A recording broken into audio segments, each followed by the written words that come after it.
2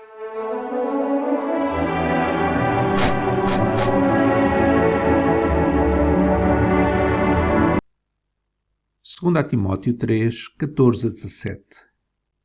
Tu, porém, permanece naquilo que aprendeste e de que foste inteirado, sabendo de quem o tens aprendido, e que desde a tua meninice sabes as sagradas letras que podem fazer-te sábio para a salvação pela fé que há em Cristo Jesus. Toda a Escritura, divinamente inspirada, é proveitosa para ensinar, para redarguir, para corrigir, para instruir em justiça, para que o homem de Deus seja perfeito e perfeitamente instruído para toda a boa obra. O apóstolo Paulo diz a Timóteo: tu, porém, permanece naquilo que aprendeste, que foram as sagradas letras. Tu, porém, permanece nas sagradas letras, que são toda a Escritura. E Paulo diz a Timóteo: tu, porém, em contraste com o verso anterior, o verso 13, em que ele fala dos homens maus e enganadores, que irão de mal para pior, enganando e sendo enganados. Tu, porém, permanece nas sagradas letras, que é toda a Escritura. O apóstolo Paulo queria que Timóteo estivesse fortemente enraizado na palavra de Deus. As sagradas letras, a Escritura, toda a Escritura é a palavra de Deus, é a Bíblia, que é aquilo que Timóteo tinha aprendido, tinha sido inteirado e em que devia permanecer. Paulo diz a Timóteo que ele sabia as sagradas letras, ele tinha a convicção, ele tinha a certeza daquilo que aprendeu, porque ele sabia de quem tinha aprendido. Ele tinha aprendido, Timóteo tinha aprendido de pessoas de total confiança, que eram a sua mãe e a sua avó, diz no verso 5 do capítulo 1. Ao recordar a fé não fingida que em ti há, a qual habitou primeiro na tua avó Loide e na tua mãe Eunice, estou certo que também habita em ti. Timóteo tinha aprendido as sagradas letras da sua avó e da sua mãe, pessoas da sua total confiança, porque elas viviam aquilo que ensinavam. O que ensinamos aos nossos filhos gera neles convicções muito fortes. Se o que dizemos não coincide com aquilo que vivemos, eles vão aprender que as convicções não são para levar a sério. Podem ser comprometidas e vão crescer sem convicções fortes naquilo que é a verdade. Não foi o caso de Timóteo. Mas Paulo estava a referir-se à mãe Eunice e à avó Loide, mas também provavelmente Paulo estava a referir-se a si mesmo, como ele diz no capítulo 2, versículo 2. E o que de mim, entre muitas testemunhas ouviste, confia-o a homens fiéis que sejam idóneos também para ensinarem a outros. E o que de mim, Paulo, ouviste. Para o apóstolo Paulo, as sagradas letras eram o Velho Testamento, que nesta altura já não era apenas o Velho Testamento, que já tinha sido expandido para partes do Novo Testamento que já existiam naquela altura, principalmente o ensino do apóstolo Paulo. As sagradas letras eram capazes de fazer Timóteo sábio para a salvação, pela fé que há em Cristo Jesus. O que Paulo estava a dizer a Timóteo é que o Velho Testamento tinha o poder de o levar à salvação. Não podemos desprezar o Velho Testamento e tudo o que ele ensina. Mas não basta ler o Velho Testamento e somos salvos. Não, se não houver fé em Cristo Jesus, pois o Velho Testamento aponta para Jesus.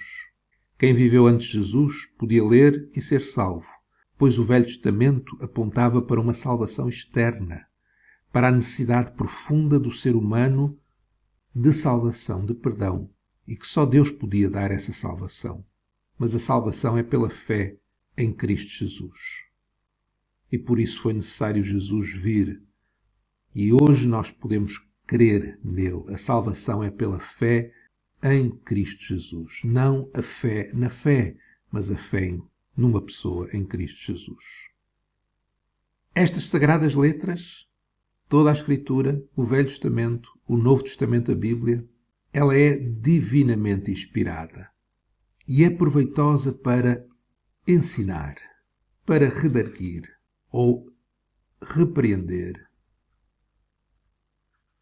Ela é inspirada, toda ela é inspirada e proveitosa para corrigir e para instruir em justiça ou educar em justiça. toda a Escritura, a palavra de Deus é um todo. E se quisermos uma parte isolada, como a palavra de Deus é um todo, se nós quisermos apenas extrair dela uma parte, ela vai quebrar-se como uma peça de vidro. É toda a palavra, toda a Bíblia, toda a Escritura que é divinamente inspirada, que tem poder nela para ensinar, redarguir, corrigir e instruir em justiça. Assim, a Bíblia, sendo divinamente inspirada, tem um poder nela que pode e deve ser colocado à prova e verificar se, ao permanecermos nela, como Paulo diz a Timóteo, permanece. Se nós permanecermos nela, será que vamos tornar-nos sábios para a salvação? Vamos tornar-nos mais sábios? Se ela é verdadeiramente a palavra de Deus, ela vai fazer o que diz. Ela vai ser proveitosa para quem permanecer nela. Ou seja, permanecer na palavra, em toda a palavra, é aprender. Ela vai nos ensinar, e permanecer nela é aprender o caminho certo, é aprender a verdade. Permanecer na palavra é ser repreendido por ela quando, ao ler, ao meditar nela, vemos que estamos no caminho errado e somos redarguidos, somos repreendidos. Permanecer na palavra é aprendermos o caminho certo, sermos repreendidos quando estamos no caminho errado, e é ela que nos vai corrigir, pois ela não nos repreende apenas dizendo que estamos errados, mas ela nos corrige, diz-nos o sentido certo. E permanecer na palavra não só nos diz qual é o caminho certo, mas também nos instrui na prática, no dia a dia, na justiça, aplicando esta palavra às situações concretas do dia a dia. Tudo isto para o grande objetivo de permanecer na palavra é sermos perfeitos e perfeitamente instruídos para toda a boa obra. As boas obras, a boa obra a qual Deus preparou para nós andarmos nela. Assim, concluindo, as Escrituras, as Sagradas Letras, a Bíblia, inspirada por Deus, ela nos ensina, nos diz a verdade, nos diz o caminho certo, nos repreende, nos corrige, nos instrui. Resumindo, nos faz sábios, produzindo em nós fé. Fé essa que nos leva às boas obras, que nos levam à salvação.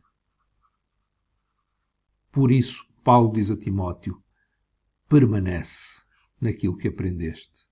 As Sagradas Letras, toda a Escritura, a Palavra de Deus.